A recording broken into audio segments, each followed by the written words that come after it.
Nouvelle semaine, nouvelle édition. Chers téléspectateurs, bonsoir et bienvenue dans ce journal version française de Vivant cette soirée du lundi 8 septembre 2025. À la une des actualités de ce jour, Madagascar réaffirme son engagement en faveur d'une justice indépendante, impartiale et intègre lors d'une rencontre entre le président de la République, Andry Rajoelina, et les membres du Conseil supérieur de la magistrature au CSM. Le président Andry Rajoelina, également président du CSM, a tenu à rappeler qu'aucune interférence ne sera tolérée dans l'exercice de leurs fonctions. En contrepartie, les magistrats sont appelés à exercer leurs fonctions avec intégrité et sans corruption. Reportage signé Judgal Rajalirin et Nzar Rajiansu. C'est au palais d'Iavlou qu'a eu lieu la rencontre entre le Conseil supérieur de la magistrature, CSM, et le président de la République, Andry Rajoelina, qui est également président de cette institution. En tant qu'organe instauré par la Constitution, pour garantir l'indépendance de la justice, la question de cette indépendance a été évoquée dès le début de la réunion. Le secrétaire général du CSM a affirmé que cette indépendance est respectée et que le président de la République en est le premier garant. Cependant, plusieurs problèmes et obstacles entravent encore le bon fonctionnement de la justice. Ces difficultés qui ont été également abordées lors de la rencontre. Malgré cela, les magistrats accomplissent leur mission comme il se doit. Le secteur de la justice est en pleine évolution, étant donné que le président Andry Rajoelina en a fait une priorité dans l'instauration de la proximité à travers des infrastructures. En effet, des palais de justice ont été installés dans les districts qui n'en disposaient pas encore. Le président Andry Rajoelina a réaffirmé devant tous les membres que la fonction de magistrat est une mission sacrée. Des efforts sont actuellement déployés concernant les infrastructures et les équipements. Toutefois, des efforts sont également attendus de la part des magistrats pour mener à bien leur travail, notamment en s'abstenant de toute forme de corruption.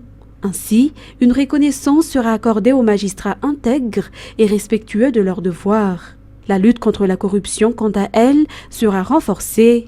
Le recrutement de 120 nouveaux magistrats est également une preuve concrète de la volonté d'améliorer le système judiciaire à Madagascar. Les membres du Conseil supérieur de la magistrature soutiennent pleinement le président Andry Rajoelina dans la défense de l'indépendance de la justice et le remercient pour les efforts déjà entrepris ainsi que ceux à venir. Dans un autre sujet, Ramefi Tudjman a quitté Ivat ce jour vers 16h30 pour une évacuation sanitaire vers l'île Maurice. Tudjman est l'un des jeunes patients victimes d'empoisonnement à Boïman-Laz et selon le directeur des affaires sociales auprès de la présidence de la République, cette décision a été prise sur recommandation de son médecin personnel. À noter que le président de la République, Andry Rajoelina, et son épouse prennent en charge l'évacuation de Tudjman vers l'île Maurice ainsi que le suivi médical de 7 autres patients encore en traitement dans le pays. Mervoula Tsiveran sur les images de Praz Denilson. Ramefi Tudjman a été évacué en urgence vers l'île Maurice dans l'après-midi et il a quitté Madagascar à 16h30. Cette décision a été prise sur recommandation de son médecin personnel, selon Rar Nourourouman, directrice des affaires sociales au sein de la présidence de la République. 7 autres jeunes sont toujours suivis médicalement à domicile. Leur état de santé ne suscite pas d'inquiétude pour le moment, ne nécessitant pas une évacuation sanitaire à l'étranger. La directrice des affaires sociales a également précisé que l'état de santé de Tudjman permet son transfert et sa prise en charge à l'île Maurice. Il est accompagné d'un médecin et d'une infirmière. Sa mère devrait le rejoindre sur place ce mercredi. À noter que le couple présidentiel, Andry Rajoelina et son épouse, prend en charge l'évacuation de Tudjman à l'île Maurice ainsi que le suivi médical des 7 autres jeunes restés au pays. Ensuite, l'amélioration du secteur du travail et des opportunités d'emploi pour les jeunes constitue un avantage majeur pour la population de Ménabé grâce à la mise en place de nouvelles infrastructures destinées à la direction régionale du travail, de l'emploi et de la fonction publique locale. Cette nouvelle infrastructure qui a été inaugurée samedi dernier par le président de la République et selon la ministre du Travail, de l'Emploi et de la fonction publique, Antchaftia Vanarazakabon, d'autres régions bénéficieront également d'infrastructures similaires en vue de promouvoir le secteur de l'emploi. Reportage. Si la Direction régionale du travail, de l'emploi et de la fonction publique à Ménabé louait des locaux auparavant, ce problème est désormais résolu grâce à cette nouvelle infrastructure moderne respectant les normes, regroupant tous les services nécessaires.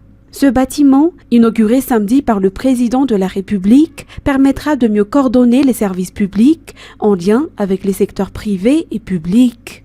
L'objectif est de rapprocher l'administration des citoyens afin d'améliorer la qualité des services rendus et le contrôle des activités dans le secteur privé au niveau régional. Grâce à ce nouveau bureau, les démarches administratives seront également plus simples et plus rapides, notamment grâce à la mise en œuvre d'un guichet unique destiné aux fonctionnaires. Il compte actuellement 19 bureaux de ce type, construits à travers l'île, celui de Mourndave étant le 8e à avoir été inauguré. D'autres directions régionales attendent encore leur inauguration, selon les informations. Concernant les actualités sociaux, à cause de la saison sèche, les délestages tournantes vont s'intensifier jusqu'à la fin de cette année, selon un communiqué publié aujourd'hui par la société Jirama. Toutefois, selon toujours ce communiqué, la situation devrait s'améliorer en 2026 grâce à la mise en place de plusieurs centrales solaires. Par ailleurs, la Jirama a indiqué que de principaux facteurs expliquent l'intensification des délestages observés ces derniers jours dans la capitale Antananarivo et ses environs. Anna Martina nous en dit plus. De principaux facteurs expliquent l'intensification des délestages observés ces derniers jours dans la capitale Antananarivo et ses environs, explique la Jirama, notamment l'insuffisance de la production électrique par rapport à la demande sur le réseau, ainsi que la mauvaise qualité du fioul lourd qui impacte les centrales thermiques fonctionnant au fioul lourd. Cette mauvaise qualité du fioul lourd a entraîné une perte de production estimée à environ 30 MW, mais la situation devrait se résoudre après l'arrivée d'un nouveau stock du carburant. Concernant l'insuffisance de production, elle sera progressivement résolue grâce à l'entrée en service des nouvelles centrales solaires.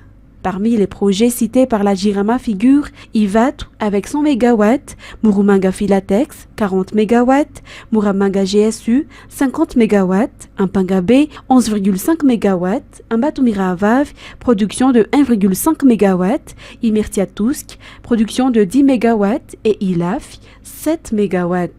Par ailleurs, la Jirama appelle déjà ses clients à se préparer. Préparons-nous à une période difficile cette année pendant la saison sèche. Néanmoins, l'année prochaine, surtout vers la fin de l'année, la situation devrait nettement s'améliorer, précise le communiqué.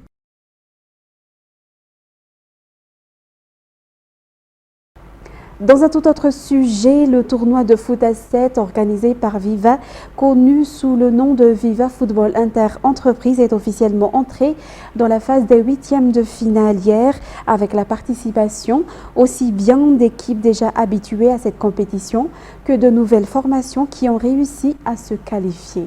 Les détails avec Anzar Radonaville. Ces équipes, issues des phases éliminatoires sur les 24 participantes, se sont affrontées hier sur le terrain Spantana Bypass. Cela dans le cadre des 8e de finale du tournoi Viva Football Inter-Entreprise. La plupart des équipes phares de la compétition étaient au rendez-vous. C'est le cas notamment de Somadis, vêtu de rouge, qui a affronté Valu IT, vêtu de jaune.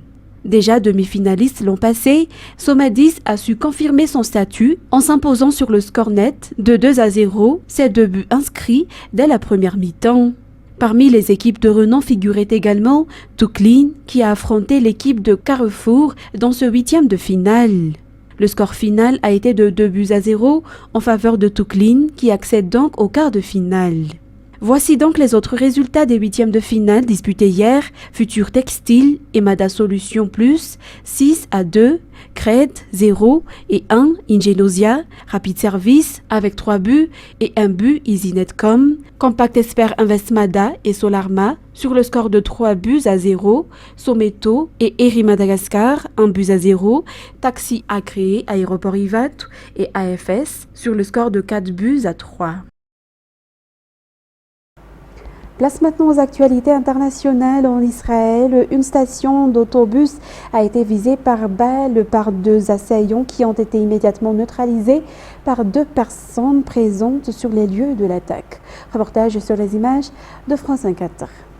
Ce que nous savons pour le moment, c'est que les deux tiroteurs, les deux terroristes sont venus d'un village dans les alentours de Ramallah, en Cisjordanie, en voiture.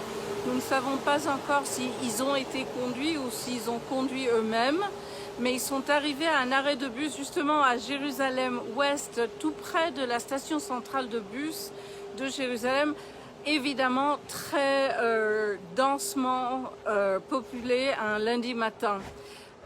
Ils ont eu quelques minutes de tirotage contre des civils qui étaient sur le bus avant d'être accablés par un civil armé et un membre des services de sécurité. C'est ce qu'on sait pour le moment.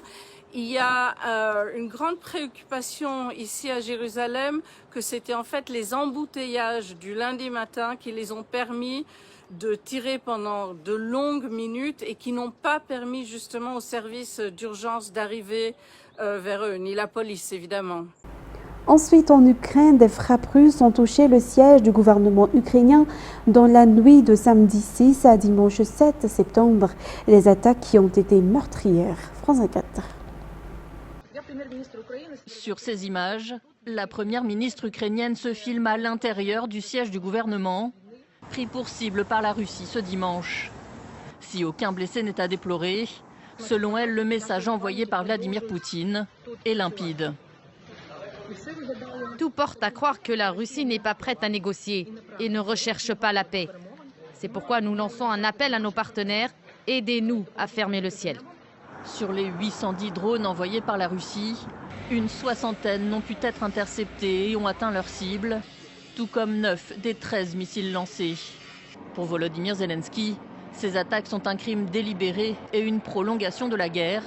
Le président ukrainien dit attendre une réponse forte des États-Unis. Poutine teste le monde. Va-t-il l'accepter ou s'y résigner? Il est donc important que les déclarations des dirigeants des États et des institutions soient suivies d'actions fortes. Sanctions contre la Russie, contre les personnes associées à la Russie, droits de douane élevés et autres restrictions commerciales avec la Russie. Un appel entendu par le président américain qui se dit prêt à imposer de nouvelles sanctions. Je ne suis pas du tout content de la situation. 5 000 à 7 000 soldats russes et ukrainiens meurent chaque semaine. Ce sont des pertes humaines terribles. Donc non, je ne suis pas ravi de ce qui se passe là-bas. Je pense que cela va se régler. Mais Donald Trump est également très mécontent des achats de pétrole russe par certains pays de l'Union européenne et attend des actes de leur part. Selon le ministre américain des Finances, si les États-Unis et l'Union européenne se mettaient d'accord sur davantage de sanctions, l'économie russe s'effondrerait et Vladimir Poutine n'aurait d'autre choix que de s'asseoir à la table des négociations. Et Donald Trump a écrit dimanche: les Israéliens ont accepté mes conditions. Il est temps pour le Hamas d'accepter également. Ceci est mon dernier avertissement. Washington aurait communiqué une nouvelle proposition au Hamas comme une relance des pourparlers, d'après ce reportage de France 24.